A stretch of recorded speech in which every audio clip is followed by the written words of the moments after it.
அஸ்ஸலாமு அலைக்கும் வரஹ்மத்துல்லாஹி வபரகாத்துஹு.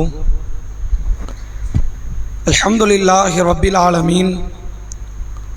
வஸ்ஸலாத்து வஸ்ஸலாமு அலா ரசூலில்லாஹி வ ஆலிஹி வ ஸஹ்பிஹி அஜ்மஈன்.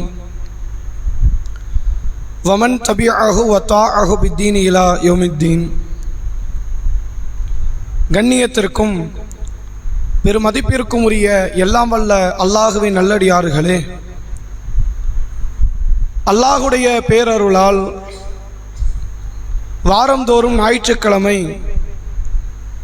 திருமறை குர்ஆனில் இருந்து சில வசனங்களை படித்து வரச் செய்து அது தொடர்பான கேள்விகளை கேட்டு அதனுடைய விளக்கத்தை அறிந்து கொள்ளக்கூடிய கேள்வி இங்கே பதில் எங்கே என்கிற நிகழ்ச்சியில் நாம் அனைவரும் இந்த வாரத்தில் ஒன்று திரண்டு இருக்கிறோம். கடந்த சில வாரங்களாகவே சூரா அன்-நிசா என்கிற 4வது அத்தியாயத்தின் ஆரம்ப 30 வசனங்களில் உள்ள சில விளக்கங்களையும் கேள்விகள் மூலமாக அது பற்றிய செய்திகளையும் நாம் அறிந்து கொண்டோம். என்றாலும் இன்னும் அது தொடர்பாக சில செய்திகள் அறிந்து கொள்ள வேண்டும் என்கிற அடிப்படையில் சூரா நிசாவினுடைய முதல் 50 வசனங்கள் படித்து வர வேண்டும் என்று சொன்ன அடிப்படையில் சென்ற வாரம் இந்த நிகழ்ச்சி நடத்த வேண்டும். ஆனால் சில சூழ்நிலைகளால் நடத்த முடியாமல் போனது. இன்றைய வாரத்தில் இன்றைய தினத்தில் நாம் அந்த நிசா என்கிற அத்தியாயத்திலிருந்து கேள்விகளை இன்ஷா அல்லாஹ் கேட்க இருக்கிறோம். அதில் ஆரம்பமாக தொடர்ச்சியாக இந்த நிகழ்ச்சி சில மக்கள் மத்தியில் பெருமளவில் வரவேற்பு இல்லை. ஒரு பயான் நிகழ்ச்சி அப்படின்னா வரக்கூடிய வரவேற்போ, மார்க்க ரீதியான கேள்விகளை கேட்டு அதற்கான விளக்கத்தை அறிந்து கொள்ளக்கூடிய சந்தேகங்களுக்கான தெளிவுபடுத்தக்கூடிய நிகழ்ச்சினா வரக்கூடிய வரவேற்பு, குர்ஆனுடைய வசனங்களுக்கான தஃப்சீரை அறிந்து கொண்டு அதை அறிந்து கொள்வதற்கு குர்ஆனுடைய ஞானத்தை பெற்றுக்கொள்ளக்கூடிய நிகழ்ச்சிக்கு வளமையாகவே நம்ம இதுக்கு முன்னாடி சொல்லியிருந்தோம். அதை கண்கூடாக பார்க்கிற நிகழை தான் மறுபடியும் நீடிக்கிறது என்பதை மிகப்பெரிய வேதனை அளிக்கக்கூடிய ஒரு நிகழ்வாக இருக்கிறது. ஏனைய நிகழ்ச்சியை காட்டிலும் இந்த நிகழ்ச்சி தான் கூடுதலான முக்கியத்துவம் கொடுக்கப்பட வேண்டும். திருமறை குர்ஆனினுடைய விளக்கம் என்பது இஸ்லாத்தினுடைய அஸ்திவாரத்திற்கான அடிப்படைகள் அங்கதான் இருக்கு.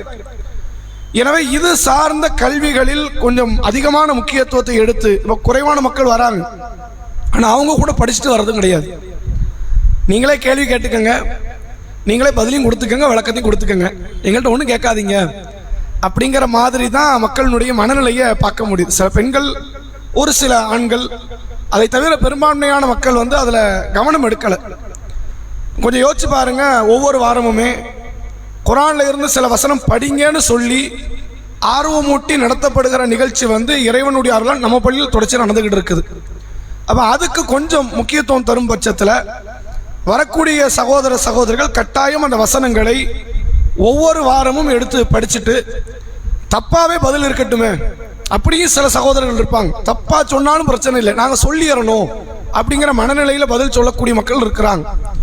பதில் தெரிந்து கொண்டுமே சொல்லாத மக்களும் வெக்கப்பட்டு கொண்டும் இருக்கிறாங்க. அதற்கு ஒரு செய்தியை மட்டும் சொல்லிக்கொண்டு இந்த நிகழ்ச்சியை நாம ஆரம்பம் செய்வோம்.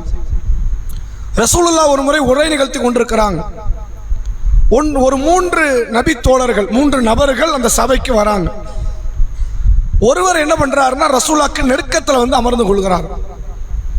இன்னொருவர் வெக்கப்படுறார். முன்னாடி போய் உட்காரவா, வேண்டாம், நம்ம ஓரமா உட்கார்ந்து கூட சபையில் இருக்கிறாரு, ஓரமா இருக்கிறார். இன்னொருவர் வேற ஏதோ ஒரு காரணம் அவர் புறக்கணித்து விட்டு சென்று விடுகிறார் அந்த சபையை. நல்லா தெரிஞ்சுக்கங்க, மார்க்க சபையை புறக்கணிச்சா தப்பு கிடையாது, ரசூலுல்லாஹ் சபையை புறக்கணிச்சா தப்பு. நபி இருந்து பயான் பண்றாங்க அப்படின்னா அது வாழ்வழிக்கக்கூடிய காரியத்தை நோக்கி தான் நபி கண்டிப்பா அழைப்பு கொடுப்பாங்க. அதை புறக்கணிக்க கூடாது. ஒரு பயானை புறக்கணிச்சா தப்பான்னு கேட்டா அது தப்பு கிடையாது. ஏதோ ஒரு சில காரணங்கள், சூழ்நிலைகள், அதனால வர முடியல, தவறு இல்லை. இப்ப ரசூலுல்லாஹ் என்ன சொல்றாங்க அப்படின்னா 3 நபர்கள் என்று சொல்லிட்டு ஆரம்பிக்கிறாங்க. யார் சபையில் ஆரம்பத்தில் நெருங்கி அமர்ந்தாரோ அவரை அல்லாஹ் அரவணைத்து கொண்டான். நீங்க வரீங்க அல்லாஹ்வை நோக்கி, அல்லாஹ் என்ன பண்றான், உங்களை நோக்கி வரான், அரவணைக்கிறான். ஒருவர் வெக்கப்பட்டு ஒதுங்கினார். அவரை பார்த்து அல்லாஹ் வெக்கப்படுறான், உனக்கு எதுக்கு நான் தரணும், உனக்கு தான் வெக்கமா இருக்குல்ல, அப்ப எனக்கு வெக்கமா இருக்கு உனக்கு தரதுக்கு என்று இறைவன் அவர் விஷயத்தில் வெக்கப்படுகிறான். ஒருவர் புறக்கணிக்கிறார், அல்லாஹ்வும் அவரை புறக்கணிக்கிறான் என்றார்கள் நபி அவர்கள். எனவே மார்க்கம் சார்ந்த செய்திகளை அறிந்து கொள்வதற்கான ஆர்வம் மிகுதியை வைத்துத்தான் ஒரு மனிதருடைய அமல்கள் அதிகரிப்பதில் இருக்கிறது. மார்க்கத்தை அறியாமலும் அமல்கள் செய்ய முடியாது. அறிவுக்கு பிறகுதான் அமல். அந்த அறிவை தரமான முறையில் பெற்றுக்கொள்வோமே ஆனால் நம்முடைய அமல்களும் தரமான முறையில் வந்துவிடும். நீங்க பார்க்கலாம், யூதர்களுக்கு அதிகமான அறிவு வழங்கப்பட்டது, ஆனா அவன்கிட்ட போதிய அமல் கிடையாது. அதனால அல்லாஹ் என்ன சொன்னா தெரியுமா? பொதி சுமக்கும் கழுதைன்னா. நிறைய அறிவு இருந்துச்சு, ஆனா அதை கொண்டு அவனுக்கு எந்த விதமான பயனும் கிடையாது. கிறிஸ்தவர்கள் எடுத்துக்கிட்டீங்கன்னா அதிகமான அமல் இருந்துச்சு. உண்மையிலே இப்போ யோசிச்சு பார்த்தீங்கன்னா, இறைவனுக்கு வழிபடக்கூடிய சமுதாயத்தவர்கள் எடுத்துக்கொண்டீங்கன்னா முஸ்லிம்களுக்கு நிகரா வழிபடக்கூடிய இடத்துல கிறிஸ்தவர்கள் தான் இப்போ வரைக்கும் இருக்கிறாங்க. அவன் நம்மளோட ஒரு படி தாண்டி போயிட்டான். எப்படி? துறவரம், நான் தியாகம் பண்றேன்னு போறான். அது தேவையில்லை. மார்க்கம் காட்டி தரல. செய்ய சொன்னா நம்மளும் செய்யத்தான் செய்வோம். மார்க்கம் காட்டி தரல. அவர்கள் அந்த காரியத்தையும் செய்தார்கள். ஈசா நபி காலம் தொட்டு செய்தார்கள். ஆனால் அவர்களுக்கு போதிய நாலேஜ் கிடையாது. ஏன் நாலேஜ் கிடையாது? தங்கள் மதகுருமார்கள் காட்டி தருவதுதான் மார்க்கம். வேற எதையுமே நாங்கள் கண்டுகொள்ள மாட்டோம். அல்லாஹ்வே குர்ஆன்ல சொல்றேன், நம்மளா சொல்றது இல்லை. அவர்கள் தங்களுடைய ரப்பானியர்கள், தங்களுடைய தலைவர்கள், தங்களுடைய குருமார்களை கடவுள்களாக, அர்பாபம் மின்தூனில்லா, அல்லாவை விட்டு விட்டு கடவுள்களாக அவர்கள் தேர்வு செய்து கொண்டார்கள். அப்ப யூதர்கள்ட்ட அறிவு இருந்தது, அமல் கிடையாது. கிறிஸ்தவர்கள்ட்ட போதிய மார்க்கத்தின் ஞானம் கிடையாது, ஆனால் அமல்கள் நிறைய இருந்துச்சு. நம்ம கூட போட்டி போட்டு ஜெயிச்சிருவாங்க, அந்த அளவுக்கு அறிவு இருந்தது. அதாவது அமல் இருந்தது. நமக்கு மட்டும்தான் அறிவும் அமலும் சேர்ந்து வழங்கப்பட்டது.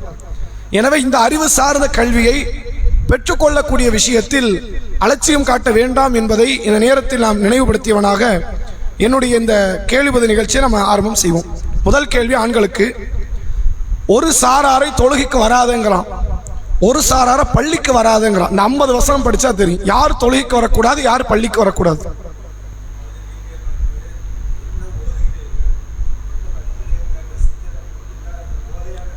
சரி, அதாவது சாராயம் குடித்து போதையாக இருக்கும்போது தொழுகைக்கு நெருங்கக்கூடாது. சரி, தொழுகைக்கு வராதீங்கிறானா? சரி, குளிப்பு கடமையாக இருக்கக்கூடிய ஆண்களோ பெண்களோ பள்ளிக்கு வராதீர்கள் அப்படின்னு அல்லாஹ் சொல்றான் அப்படின்னு சரியான பதில சொல்றாங்க. திருமறை குர்ஆன் சொல்லுகிறது, 4வது அத்தியாயத்தினுடைய 43வது வசனம். அல்லாஹ் சொல்றான், யா அய்யுஹல்லதீன ஆமனு, ஈமான் கொண்டோர்களே, லா தக்ரபு ஸலா, தொழுகைக்கு நீங்கள் நெருங்காதீங்க, தொழுகைக்கு வராதீங்கிறான். நீங்க என்ன பண்ணாதீங்க? தொழுகைக்கு வராதீங்க. வஅன்தும் சுகாரா, நீங்கள் போதையாக இருக்கும் நிலையில். ஏதோ ஒரு போதை பொருளை, அது இந்த வசனம் அருளப்படும் போது நபியினுடைய காலத்துல போதை பொருள் ஓரளவுக்கு அனுமதியில் இருந்த காலம். இதை வச்சு நம்ம போதையெல்லாம் நம்ம ஏற்படுத்திக்கலாம், தொழுகைக்கு மட்டும் வராம இருந்தாலும் நினைச்சிடக்கூடாது. இதனுடைய விளக்கத்தை நம்ம பின்னாடி சொல்றோம்.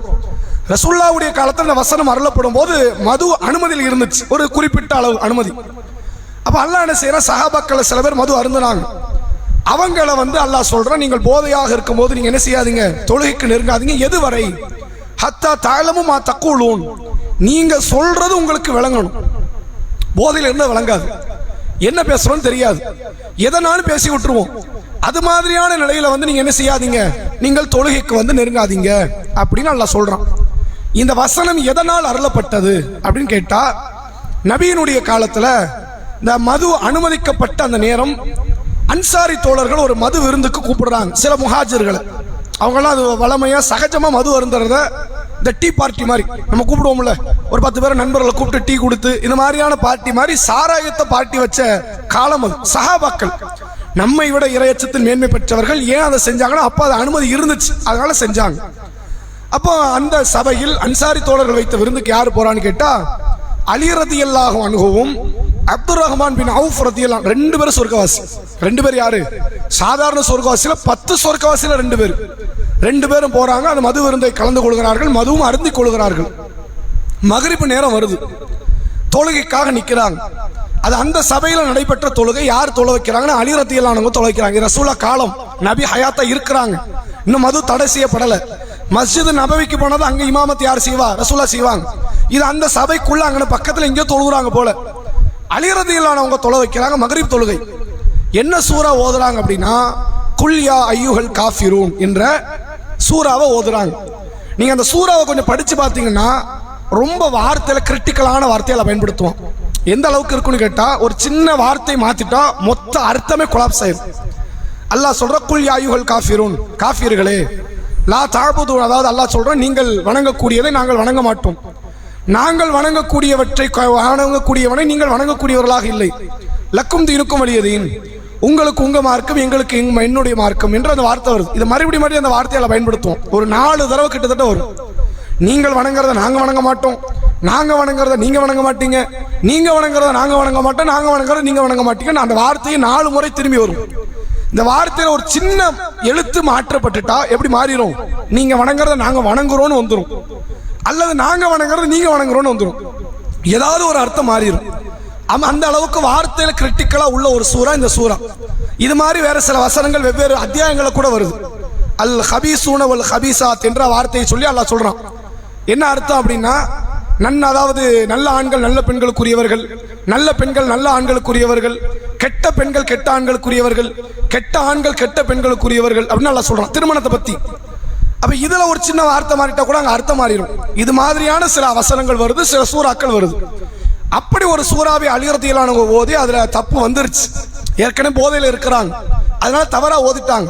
அப்பந்தான் இந்த வசனத்தை அருளுகிறான் அல்லாஹ், நீங்கள் மது போதையில் இருக்கும் போது தொழுகைக்கு நெருங்காதீங்க என்பதை அல்லாஹ் ரப்புல் ஆலமீன் சொல்லக்கூடிய செய்தியை பார்க்க முடியும். சரி, இது மட்டும் தானா தொழுகைக்கு நெருங்கக்கூடாது என்றால்? தொழுகைக்கு நெருங்கக்கூடாதுன்னு வேற சில ரூல்லாம் மார்க்குன்னு சொல்லுது.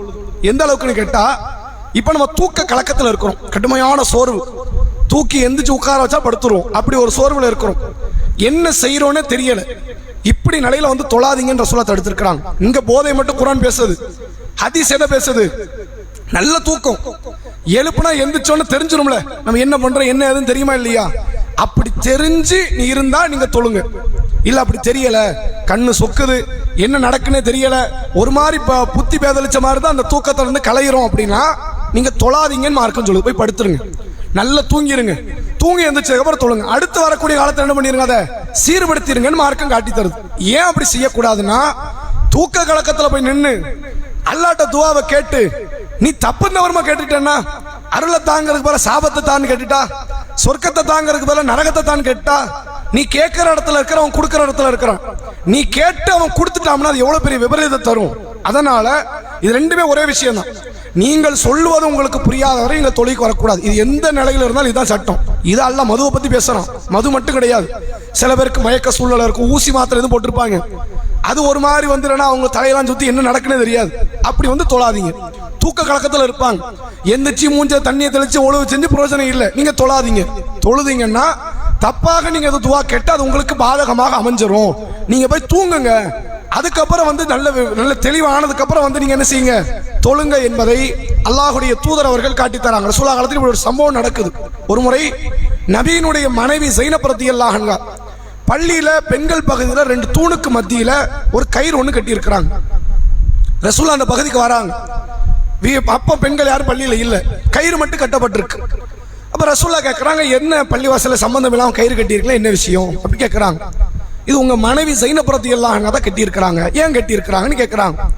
இல்ல அவங்க வந்து தொழுதுகிட்டு இருப்பாங்க, இரவு தொழுகைக்கு வருவாங்க நைட்டு பள்ளிவாசல. நல்ல கேளுங்க, நபியின் காலத்துல கூரப்பள்ளியாக இருந்த இடத்துல கூட நடுநிசி நேரத்துல பெண்கள் சகஜமாக வந்து பள்ளிவாசலில் தொழுது இருக்கிறார்கள். அப்ப அவங்க பள்ளிக்கு வந்து தொழுவாங்க, இரவு நேர தொழுகை தஹஜ்ஜத் தொழுகிறாங்க வைங்க, ரொம்ப நேரம் நின்று தொழுகிறாங்க, தூக்கம் வந்துடும், டக்குனு அப்படி கைத்தை பிடிச்சுக்குவாங்க, பிடிச்சிக்கிட்டு தக்பீர்ல நிற்பாங்க. அப்போ வந்து கீழே விழுந்துட மாட்டோம்ல, கயிறு இல்லைன்னா கீழே விழுந்துருவோம். அதனால அவங்க அப்படி கயிற்றை பிடித்து கொண்டு தொழுகிறாங்க, அதுக்காக தான் கட்டி இருக்கிறாங்க. இது வழிமுறை ஆக்கப்பட்டு கொஞ்ச காலத்துல என்ன ஆயிரும், ரசூலுல்லாஹ் விட்டுருந்தாங்க நீங்க எல்லாம் கயிறத்தை எடுத்துட்டு தான் வருவாங்க பள்ளிவாசலுக்கு. நம்ம தூங்கிடக்கூடாது, தூங்குற மாதிரியும் இருக்கும் தொழுத மாதிரி இருக்கும். ரசூலுல்லாஹ் தடுக்கிறாங்க, உடனே கயிற்றாவுக்கு சொல்றாங்க, ஸைனப் பள்ளிக்கு வரக்கூடாதுங்கிறாங்க. இந்த விஷயத்துக்காக தொழுவக்கூடாது, அந்த வரக்கூடாது இல்லை, இப்படி வந்து தொழக்கூடாது என்று நபி அவர்கள் தடுத்தார்கள் என்பதை பார்க்க முடிகிறது. எனவே தொழுகைக்கு மிக மிக அவசியமான ஒன்று கவனத்தோடு தொழுவோம், அது ரொம்ப அவசியம். மது போதையில் இருந்தால் கவனம் இருக்காது, தூக்க போதையில் இருந்தால் கவனம் இருக்காது, மருந்து மாத்திரை தின்னு அதாவது தலையெல்லாம் சுத்தி அது மாதிரி உடம்பு முடியல, என்ன செய்யறோம்னு தெரியல, கவனம் இருக்காது. கவனம் இல்லைன்னா உங்களுக்கு தொழுகை இல்லை, நீங்க தொழக்கூடாது. பின்னாடி உங்களுக்கு தெளிவானதுக்கு அப்புறம் நீங்க வந்து அந்த சேர்த்து தொழுதுக்கங்க என்று தான் மார்க்கம் சொல்கிறது. அல்லாஹ் குர்ஆன்ல சொல்றான், வஅகீமு உஜூஹக்கும் ஐந்த குல்லி மஸ்ஜித், ஒவ்வொரு தொழும் இடத்திலும் உங்கள் கவனத்தை ஓர்முகப்படுத்திக் கொள்ளுங்கள், கவனத்தோடு நிக்கணும். கவனம் இல்லைன்னா அது பாவிகள் தொழுகைங்கிறான். வைலுல்லில் முஸல்லீன், தொழக்கூடிய அடியானுக்கு கேடுதான். அல்லதீனஹும் அன் ஸலாத்திஹிம் சாஹூன் வல்லதீனஹும் யுராஊன், அவன் தொழுகையில சோம்பலாக நிற்கிறான், பிறர் பார்க்க நிற்கிறாங்கிறான். அப்ப கவனம் இல்லைன்னு வைங்க, அந்த தொழுது பயனற்றது என்பதை தாண்டி அதுவே வேதனை வாங்கி தந்துடும். நீ தொழுது எல்லாம் தண்டனை அனுபவின்றோம், தொழுது தண்டனையா அப்படின்னா இப்படி தொழுத தண்டனை தான் என்று திருக்குர்ஆன் நமக்கு சொல்லக்கூடியதை பார்க்க முடிகிறது. எனவே நமக்கு கவனம் இல்லைன்னா தொழுகையில நெருங்கக்கூடாது, கவனத்தை ஏற்படுத்தணும். அது இப்போதைக்கு வராதுன்னா போய் தூங்கிருங்க, அப்படித்தான் மார்க்கம் சொல்கிறது. ஆனா இதையே வளமையாக்கிறார், இல்லை எனக்கு எல்லா நாளும் இப்படிதான் இருக்கும் என்று வளமையாக்குவதைத்தான் மார்க்கம் தடுத்திருப்பதை நம்மால் பார்க்க முடிகிறது.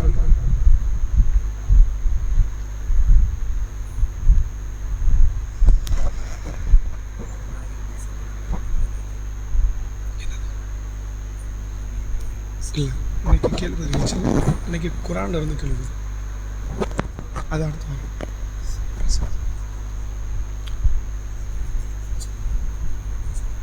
இன்ஷால்லா அடுத்த வாரம் சொல்லுறோம்.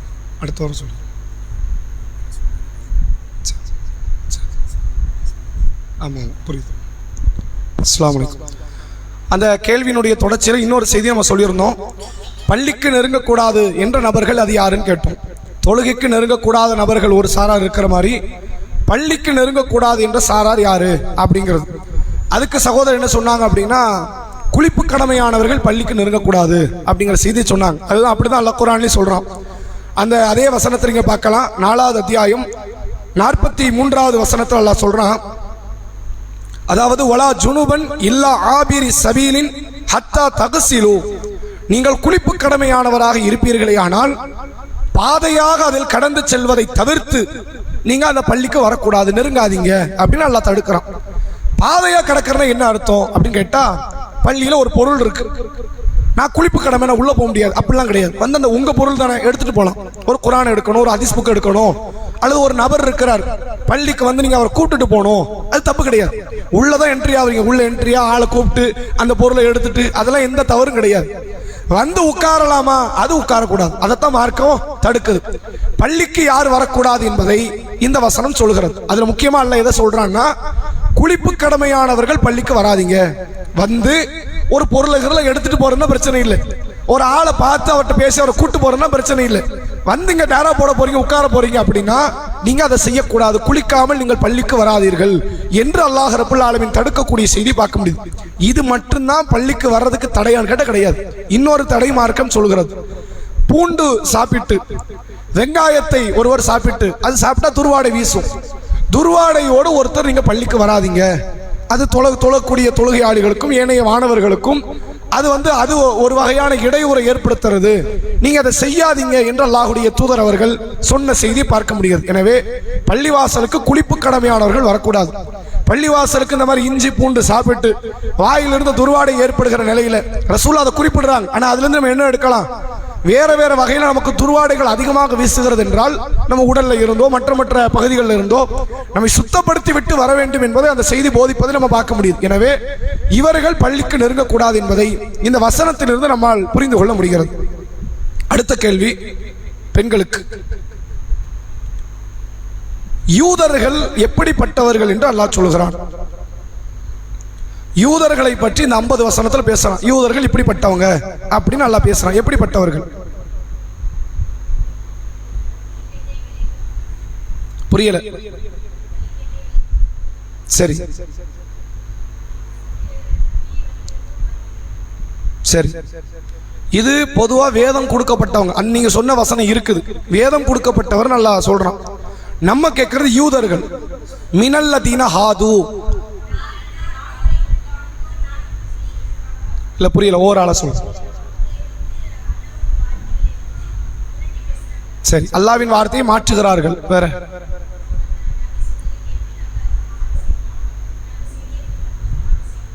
செவியேற்போம் கட்டுப்படுவோம் என்று சொல்வதற்கு பதிலாக செவியேற்கவும் மாட்டோம், நாங்க மாறுதான் செய்வோம் அப்படின்னு சொல்றாங்க. வேற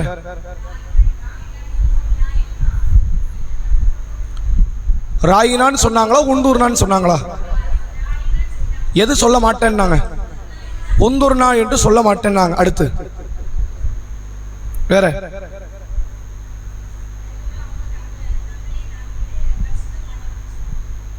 இல்ல, அதெல்லாம் பின்னாடி வருது.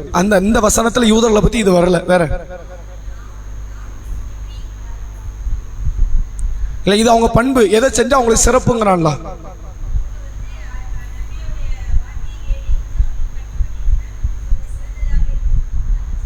சரி, இதை செய்யாதனால அவங்களுக்கு என்ன பிரச்சனைன்னு அந்த வசனத்திலே பேசுறான். சரி, யார தவறுங்கிறான்? இதே யூதர்கள்ல யாரை தவிர? ஒரு சில நம்பிக்கை கொண்டவர்களை தவிர. சரிங்களா? இப்ப அந்த வசனத்துக்கு போவோம். 4வது அத்தியாயம் 46வது வசனம். அல்லாஹ் சொல்றான், மினல்லதீன ஹாது, யூதர்கள் இப்படிப்பட்டவர்கள் தான் அப்படின்னு ஆரம்பிக்கிறான். எப்படிப்பட்டவங்க அப்படின்னா, யுஹர்ரிஃபூனல் கலிம அன் மவாதிஹி, சில வார்த்தையை அதனுடைய இடத்திலிருந்து மாத்திடுவாங்க. தௌராத்தை பத்தி பேசுது. அவன் கையில தௌராத்துன்னு ஒரு புக்கே இருந்துச்சு. நம்ம ரசூல்லா வரும்பொழுது, ரசூல்லா வஃபாத் ஆகும்போது குர்ஆன்னு ஒரு புக்கு இல்லை. குர்ஆனுடைய வசனங்களை வச்சு பிற்காலத்தில் வந்து அவங்க புக்கா தொகுத்துக்கிட்டாங்க, மக்களுக்கு தேவைன்னு. ரசூல்லா புக்கா கொடுத்துட்டு போல. ஆனா மூசா நபி போகும்போது புக்கா கொடுத்துட்டு போனாங்க. தௌராத்துன்னு ஒரு ஏட்டை கொடுத்தாங்க, இதுதான் தௌராத்துன்னு. அந்த தௌராத்துல என்ன பண்ணாங்கன்னா, அல்லாஹ்வுடைய வேதத்திலேயே சில வார்த்தைகளை மாத்திக்கிட்டாங்க. அவனுக்கு என்னெல்லாம் தோதுவா இருக்கோ அப்படி மாத்திக்கிட்டான். நம்ம திருடுறாங்கன்னு வைங்க, திருடுனா கையை வெட்டுன்னு ஒரு பேச்சுக்கு அங்க இருந்தா எல்லாருக்கும் கிடையாது, சில முக்கியஸ்தர்களுக்கு மட்டும் விட்டுறலாம் அப்படின்னு இவனா சேர்த்துக்குவான். விபச்சாரம் பண்ணா கசையடி கொடுக்கணும், அல்லது அவங்களுக்கு ரஜிம் சட்டம், கல்லறி தண்டனை தான் அவங்களுக்கு எல்லாருக்குமான சட்டமா இருந்துச்சு. அவன் என்ன பண்ணிட்டான், கொஞ்சம் சட்டத்தை கொஞ்சம் மாத்தி இந்த கரும்புள்ளி செம்புள்ளி குத்தி ஆளை ஒரு வருஷம் நாடு கடத்தணும், கேவலப்படுத்தணும், இப்படி மட்டும் எழுதி வச்சுக்கிட்டான். அவனுக்கு எதெல்லாம் தோதுவா அமையுதோ அதையெல்லாம் சட்டம் மாத்தினான். வட்டி இல்லை, வட்டி அனுமதினா நிறைய காரியத்தை மாத்தினான். அதை பத்தி எல்லாம் சொல்றான். வயக்கூலுன சமிஅனா வஅஸைனா, கேட்டோம் மாறு செய்தோம் என்று அவர்கள் சொன்னார்கள். நாங்க மார்க்கத்தை கேட்போம், ஆனா அதன்படி நடக்க மாட்டோம். இவ்வளவு பகிரங்கமா ரப்ப எதிர்த்த வார்த்தை மட்டும் தான் பேசணும். வேற யாரும் இது வரைக்கும் சமுதாயத்தை பேசல. மனித குலத்துல நாங்க கேட்கவே மாட்டோம். மக்கா காஃபிர் சொன்னோம். மக்கா காஃபிர் என்ன சொன்னா, நாங்க குர்ஆனை கேட்க மாட்டோம், முகமது குர்ஆன் எதையா சொன்னாருன்னு வைங்க, நாங்க காதை மூடிட்டு போவோம் இப்படி சொன்னோம். அது மட்டும் இல்லாமல் முகமது நபிக்கு அருளப்பட்டது இறை வேதமே இல்லைன்னு நம்பினவன் யாரு? மக்கா காஃபிர். ஆனா இவங்க எப்படிப்பட்டவங்க தெரியுமா? நல்லா தெரியும், அல்லாஹ் தான் முகமது கிட்ட பேசுறான், அல்லாஹ் தான் குர்ஆனை கொடுக்கிறான், நாங்க கேட்போம் மாறு செய்வோம் என்று பகிரங்கமாக ஒப்புக்கொண்ட மக்கள் இவர்கள். அடுத்து அல்லாஹ் சொல்றான், வஸ்மா கைர முஸ்மஈன், அதே நேரத்தில் கேட்டது அல்லாத காரியத்தை இவர்கள் என்ன பண்ணுவாங்க, அதை கேட்ட மாதிரி அவங்க பேசுவாங்க. கேட்காத காரியத்தை கேட்டதாக அவர்கள் சொல்லுவார்கள். ஒரு ராயினா லையன் பி அல்சினத்திஹிம், அதே நேரத்தில் இவர்கள் என்ன செய்வார்கள் என்றால் ராயினா என்று நபி அழைப்பார்கள். இதுக்கு முன்னாடி பக்கரால இந்த மாதிரி ஒரு வசனம் வரும், நம்ம அப்பவே அது சம்பந்தமா பேசியிருந்தோம். ரசூலுல்லாவை சஹாபாக்கள் உட்பட யூதர்கள் கிறிஸ்தவர்கள் யாராவது நபியை பார்த்தாங்கன்னா இந்த வார்த்தையை சொல்லி கூப்பிடுவாங்க, ராயினா. ராயினா அப்படின்னா என்ன அர்த்தம்னு கேட்டா, எங்களை கவனிங்க, எங்களை பாருங்கன்னு ஒரு அர்த்தம் இருக்கு. இன்னொரு மீனிங்கும் இருக்கு. என்ன மீனிங்னா, ஆடு மேய்ப்பவரு அப்படின்னு ஒரு அர்த்தம். ராயினான என்ன அர்த்தம்? ஆடு மேய்க்கிறவரு. ஆடு மேய்க்கிறவர்னால ஒரு மட்டகரமா தானே பார்ப்பாங்க. ரசூலுல்லாஹ் ஒரு காலத்துல ஆடு மேய்க்கத்தான் செஞ்சாங்க. இந்த பாரு ஆடு மேய்க்கிறவர் வந்துட்டாரு, அந்த வார்த்தையை வச்சு அவன் விளையாடுறது. யூதர்கள் அனைவருமே இந்த வார்த்தை விளையாட்டுல கொஞ்சம் கை தேர்ந்த ஆட்கள் தான். ரசூலுல்லாஹ்ட்ட ஒரு முறை சலாம் சொல்லும்போது என்ன சொன்னாங்க, அஸ்ஸலாமு அலைக்கும் யா அபுல் காசிம் தாங்க. அஸ்ஸலாமுன்னு சொல்லணும். இவன் அஸ்ஸாமுங்கிற என்ன அர்த்தம்? செத்து போங்கன்னு அர்த்தம். அதுக்கு அர்த்தம் தான், உங்களுக்கு அல்லாஹ் மௌத்த தரட்டும், நீங்க செத்து போங்க என்று பகிரங்கமா நபி முன்னால் ஒரு ஆட்சியாளர், ஒரு இறை தூதர் அவரை வந்து திட்டுகிறான் வார்த்தையில. அந்த வார்த்தை அவன் வந்து அஸ்ஸாமு பதிலாக வேற வார்த்தை சொல்லி இருக்கலாம்ல, மௌத்துன்னு சொல்லியிருக்க. மௌத்துன்னு சொல்லல. சாமு சலாமுக்கு ரொம்ப பெரிய வேறுபாடு இல்லை, ஒரு லாமு தான் பிரச்சனை. அந்த லாம் இல்லாத வார்த்தையை சொல்லி நபி இடத்துல இப்படி வார்த்தையால் விளையாடிவன் இந்த யூதன். இப்ப என்ன சொல்றான்னா, ராயினான்னு சஹாபாக்கள் கூப்பிடுற மாதிரி இவனும் கூப்பிடுறான். சஹாபாக்கள் ஏன் கூப்பிட்டாங்க? எங்களை கவனிங்க, எங்களை கொஞ்சம் பாருங்க, எங்களுக்கு மார்க்கத்தை கத்துக் கொடுங்க, எங்களை விட்டுறாதீங்க, இன்னும் அடுத்ததுல கூப்பிட்டாங்க. இவன் எதுக்கு சொல்றான், ராயினா இந்த வந்தார்ல ஆடு வைக்கிறவரு இப்படின்னு கிண்டலா பேசுறதுக்கு பயன்படுத்துறான். அப்ப அல்லாஹ் வசனத்தை இறக்குறான், நீங்க என்ன செய்யாதீங்க, இனிமேல் எந்த ஈமான் கொண்டோ ராயினா நபியை பார்த்து சொல்லக்கூடாது, உந்துருனான்னு சொல்லுங்க.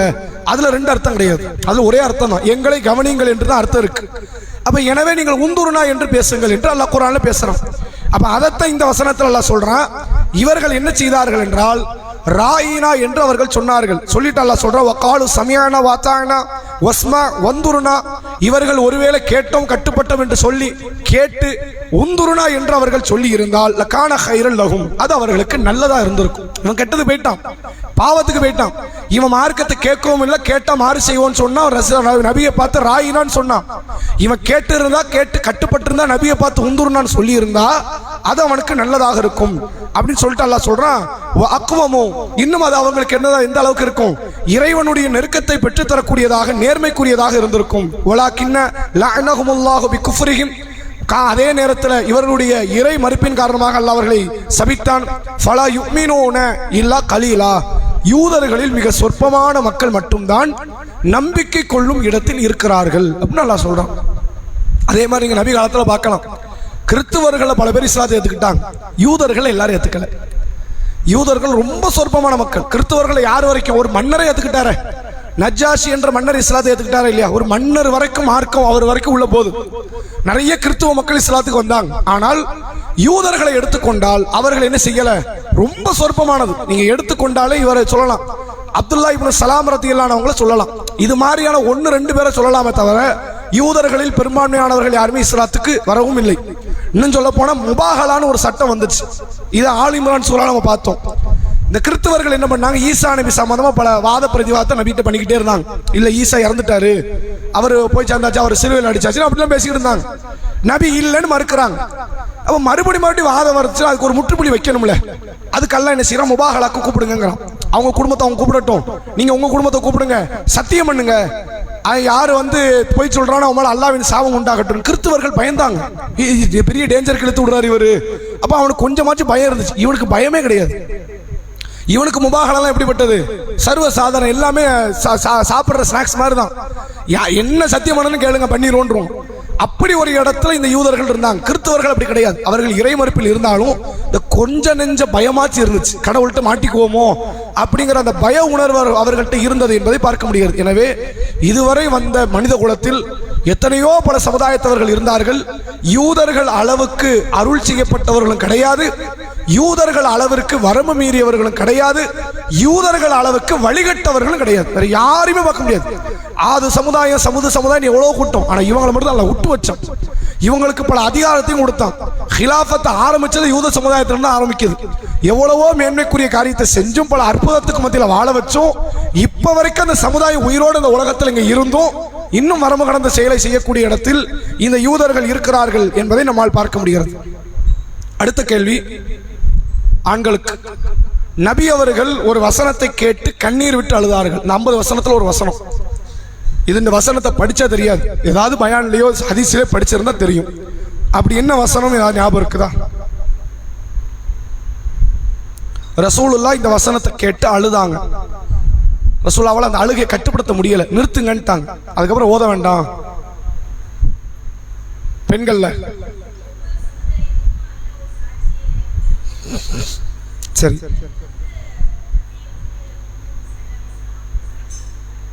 சரி சரி.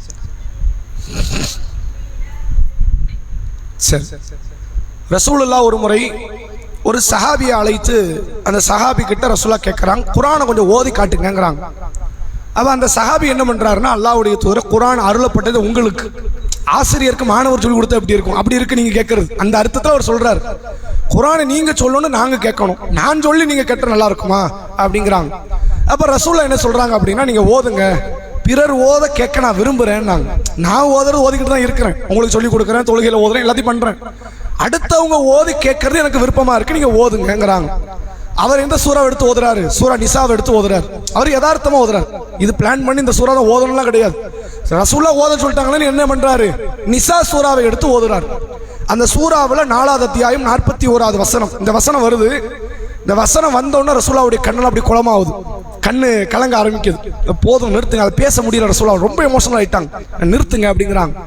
என்ன வசனம் அப்படின்னா, ஃபகைஃப இதா ஜஅனா மின் குல்லி உம்மத்தின் பிஷஹீத், ஒவ்வொரு சமுதாயத்திற்கு எதிராக நாம என்ன செய்வோம்?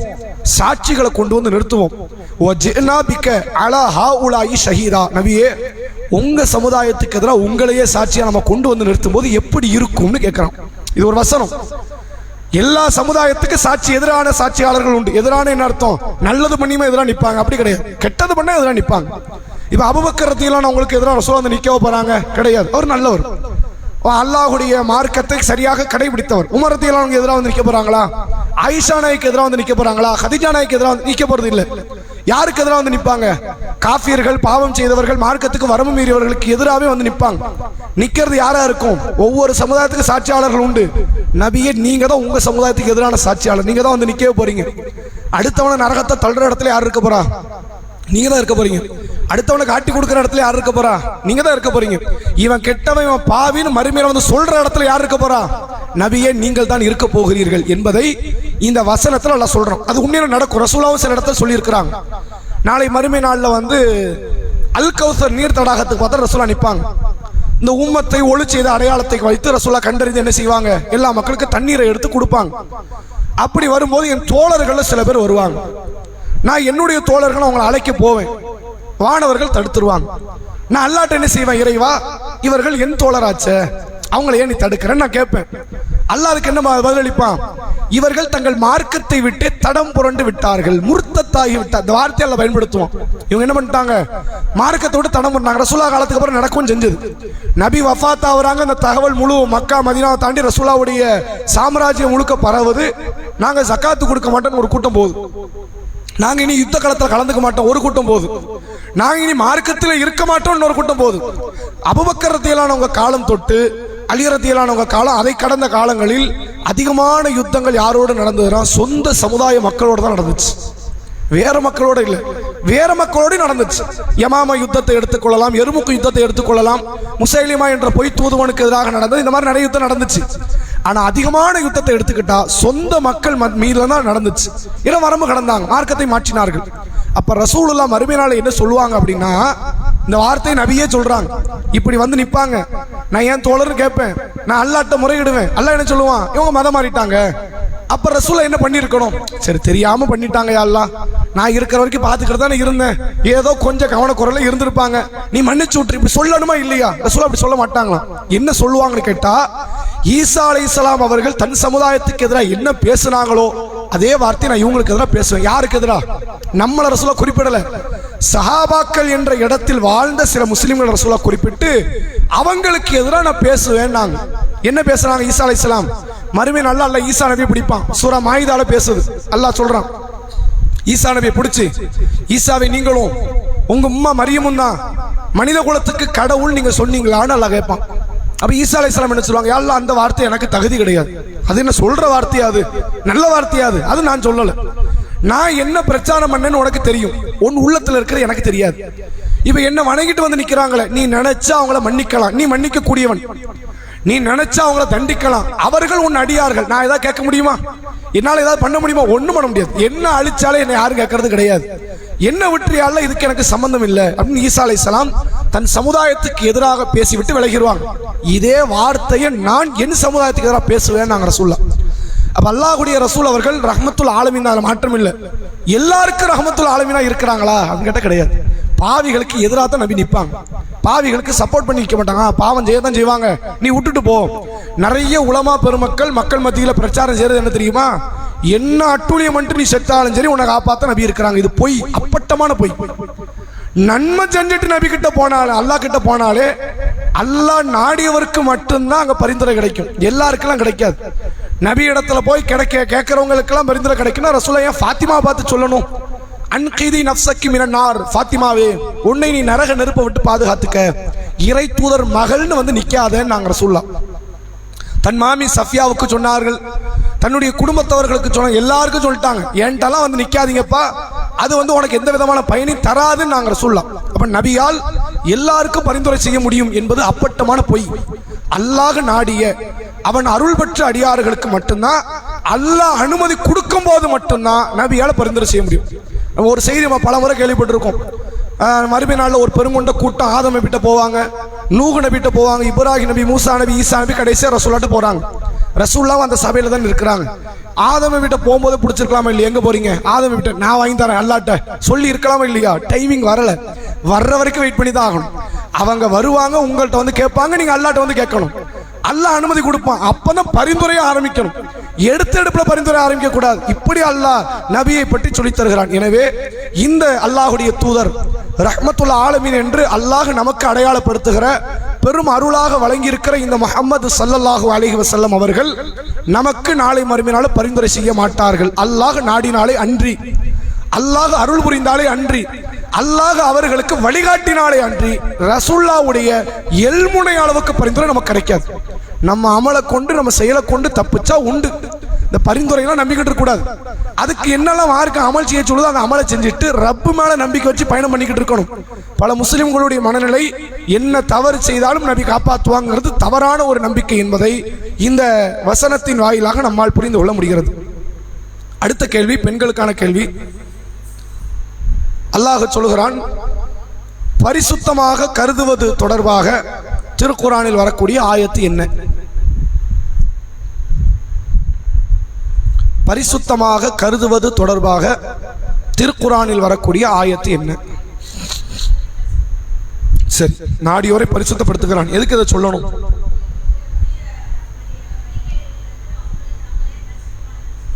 சரி, அதனால நீங்க வந்து யாரும் உங்களை பரிசுத்தவான்கள் என்று அல்லாஹ் நாடியவர்கள் பரிசுத்தப்படுத்துறா, நீங்க என்ன ஆதீர்கள் என்று அல்லாஹ் சொல்றான். சரியான ஒரு பதில். 4வது அத்தியாயம் 49வது வசனம் அல்லாஹ் சொல்றான், அலம் தர இலல்லதீன யுஸக்கு அன்ஃபுஸஹும், தங்களை தாங்களே பரிசுத்தவான்கள் என்று எண்ணிக்கொண்டவர்களை நபியே நீங்கள் பார்த்து இருக்கிறீர்களா அப்படின்னு அல்லாஹ் கேட்கிறான்.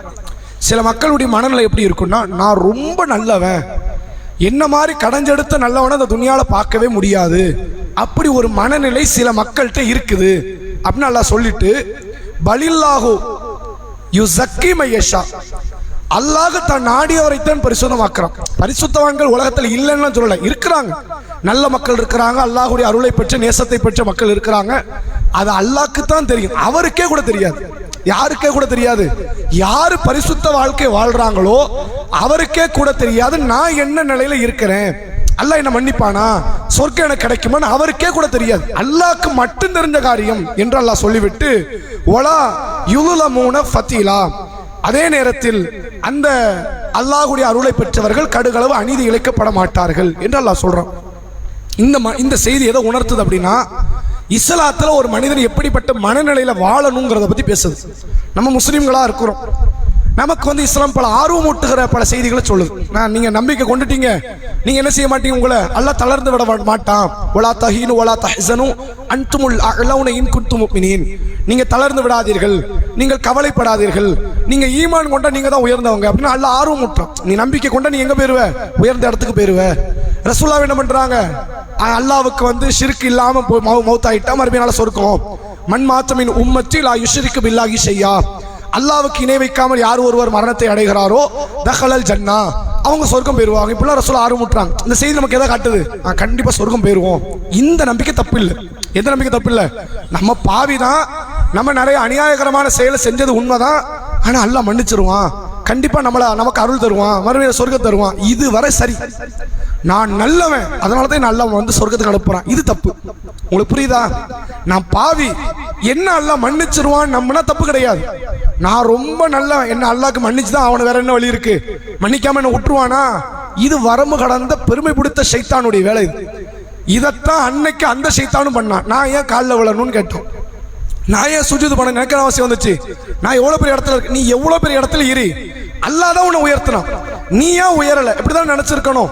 அந்த மனநிலை இல்லை. பல முஸ்லீம்களை இப்ப நீங்க பார்க்கலாம், வழிபாடுகள் இருக்கிறது, தான தர்மங்கள் இருக்கிறது, ஹஜ் உம்ராக்கள் இருக்கிறது, அல்லாஹ் நாடி கிடைச்சது. இதை ஏத்துக்கிறது ஏத்துக்காது யார் கையில இருக்கு, அதுவும் அவங்க கையில தான் இருக்கு. சொர்க்கம் அனுப்புறது அனுப்பாது யார் கையில தான் இருக்கு, அதுவும் அவங்க கையில தான் இருக்கு. மன்னிச்சிருவான், ஒரு நம்பிக்கை இருக்கு. இது வரைக்கும் பிரச்சனை இல்லை, இதுதான் கரெக்ட்.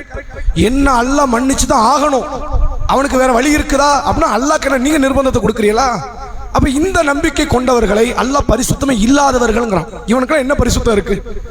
நீ அல்லாஹ் மாதிரி பேசுற, உனக்கு பரிசுத்தம் இருக்குதா என்பதைத்தான் அல்லாஹ் கேட்கிறான். இந்த மனநிலை யார்கிட்ட இருந்துச்சுன்னா இதுவும் யூதர்கள்ட்ட தான் இருந்துச்சு. யூதர்கள்ட்ட எப்படி இருந்துச்சு, அவன் சும்மாலாம் சொல்லலைங்க எனக்கு சொர்க்கம்னு, நாங்க அல்லாஹ்வுடைய பிள்ளைன்னு பேச ஆரம்பிச்சான். உசைர கடவுளுடைய பிள்ளைன்னு சொல்லி போக, ஈசாவை கடவுளுடைய பிள்ளைன்னு சொல்லி போக, அடுத்து என்ன பண்ணிட்டான், நாங்களே அல்லாஹ்வுடைய பிள்ளைன்ட்டான். எங்களை கேட்காம அல்லாஹ் உங்களுக்கு அருள் புரிஞ்சிருவான், அப்படி ஒரு நம்பிக்கை. என்னது முகமது இறை தூதரா, அது என்ன அவர் கூட்டத்தில் இறை தூதரா ஆக்கிறான் அல்லாஹ். அல்லாஹ் இதை இவன் விட்டு வேலைக்கார மாதிரியும், இவன் சொன்னதை தான் அல்லாஹ் கேட்கணுங்கிற மாதிரி அப்படி ஆயிடுச்சா இல்லையா?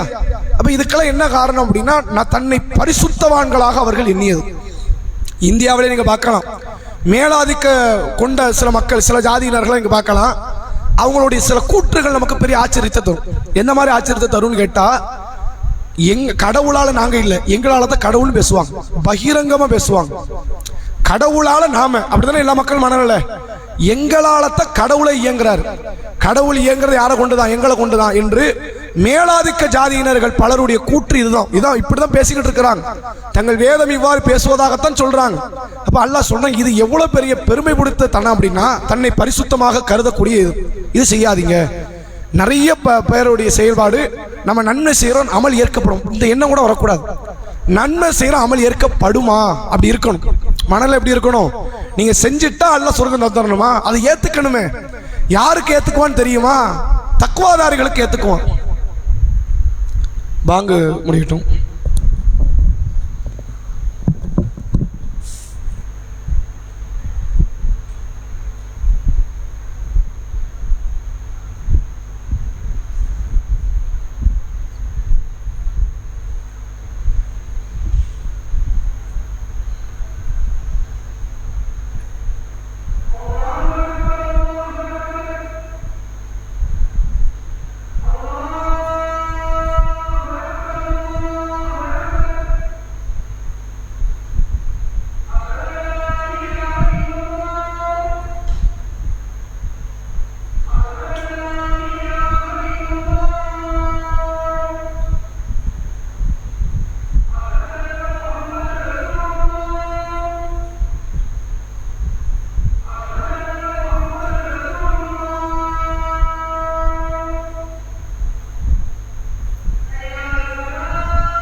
அஸ்ஸலாமு அலைக்கும். அப்போ அல்லாஹ் ரப்புல் ஆலமீன் சொல்கிறான், எந்த ஒரு நேரத்திலுமே ஒரு ஈமான் கொண்டவருடைய மனநிலை, நான் நல்லவன் அதனால தான் நான் சொர்க்கம் போறேங்கிற மனநிலை வரக்கூடாது. நபிக்கே அப்படி வந்தது கிடையாது. நபி அவர்கள் சொல்கிறார்கள், நாளை மறுமை நாளில் உங்களில் எவரும் தன்னுடைய நன்மைகளை கொண்டு சொர்க்கத்தை அடைய முடியாதுன்னாங்க. அப்போ சஹாபாக்கள் சொல்றாங்க, ஆமா நம்ம நன்மையெல்லாம் சொர்க்கம் போற அளவுக்கு பெருசா ஒன்றும் கிடையாது, அல்லாஹ்வின் தூதரே உங்க நிலைமை அப்படித்தானான்னு கேட்கிறாங்க. ரசூலுல்லாஹ் என்ன சொல்லிருக்காங்க, என்னப்பா என்ன பத்தி கேட்ட, நான் அமலை கொண்டே சொர்க்கம் பேசணுமா இல்லையா, ஏன் நிலைமையை அதுதாங்கிறாங்க. ஏன் அமலை வச்சு, நான் முகமது 60 வருஷமா தொழுதுருக்கிறாரு, 63 வருஷம் வழிபட்டு இருக்கிறாரு, எனக்காண்டி பல தியாகத்தை பண்ணியிருக்கிறாரு, அவருக்கு சொர்க்கம் கொடுக்கறது ஒருத்து தான், நியாயம் தான், இப்படி கிடையாதான். அமல் செஞ்சதெல்லாம் அல்லாஹ் கொடுத்த அருளுக்கே முடிஞ்சிருச்சு, அதுவே முழுசா ஆகாது. சொர்க்கத்தை கொடுக்கிறது அல்லாஹ்வுடைய மேலதிக அருள்.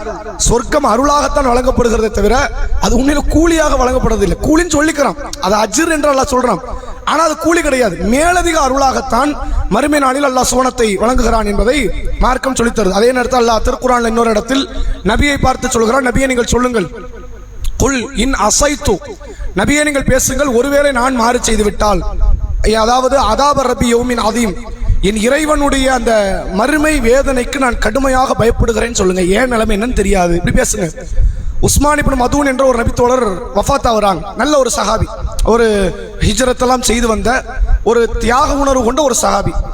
அவர் வஃபாத் ஆயிட்டார். அவருடைய அடக்கத்தலத்தில் அவருக்கு அரவணைப்பு தந்த, அவரை பாதுகாத்த உம்மு அலா ரலியல்லாஹு அன்ஹா கபர்ஸ்தானுக்கு பக்கத்தில் வந்து ரெண்டு என்ன பண்றாங்க, உஸ்மானே, அல்லாஹ் உங்களை கண்ணியப்படுத்த வேண்டிய விதத்தில் கண்ணியப்படுத்திட்டான் அப்படிங்கிறாங்க. ரசூலுல்லாஹ் கண்டிக்கிறாங்க, அப்படி சொல்லாதீங்க, அது தப்புங்கிறாங்க. அந்த அம்மையார் என்ன சொல்றாங்க, அல்லாஹ்வுடைய தூதரே, இவரை அல்லாஹ் கண்ணியப்படுத்தாட்டா யாரை கண்ணியப்படுத்த போறான்னு கேட்டாங்க. இவங்க உண்மையில உஸ்மான்கிட்ட பார்த்தது நல்ல குணம் தான், அதுல மாற்றம் இல்லை. உண்மையிலே உஸ்மான் ரலியல்லாஹு அன்ஹு சிறந்த நபித்தோட தான், அதுலயும் மாற்றம் இல்லை. மறுமையில யாருக்கு எந்த இடம் கிடைக்குங்கிறத நம்மளும் உட்கார்ந்து தீர்மானிக்க முடியும். அதுக்கு நபி என்ன சொல்றாங்கன்னா, ஏன் நிலைமை என்னன்னு எனக்கு தெரியாது, யாரையுமே அப்படி நினைக்காதீங்க. அவரை நினைக்கக்கூடாது, நம்ம அடுத்தாலையும் நினைக்கக்கூடாது. இவர் பெரிய ஆளு, இவர் நல்ல மனிதர், அவ்வளவுதான், அதோட முடிஞ்சிருச்சு. நல்ல நற்குணம் படைத்தவர், வழிபாட்டில் கொஞ்சம் ஆர்வம் உள்ளவர், அடுத்த ஆளுக்கு உதவினா நல்லா செய்வார், இவ்வளவுதான், இதோட முடிஞ்சிருச்சு. இவர் சொர்க்கம் போறாரு, இவர் கபர்ல கண்டிப்பா தூங்கிட்டு தான் இருப்பார், இந்த வேலையே இருக்கக்கூடாது.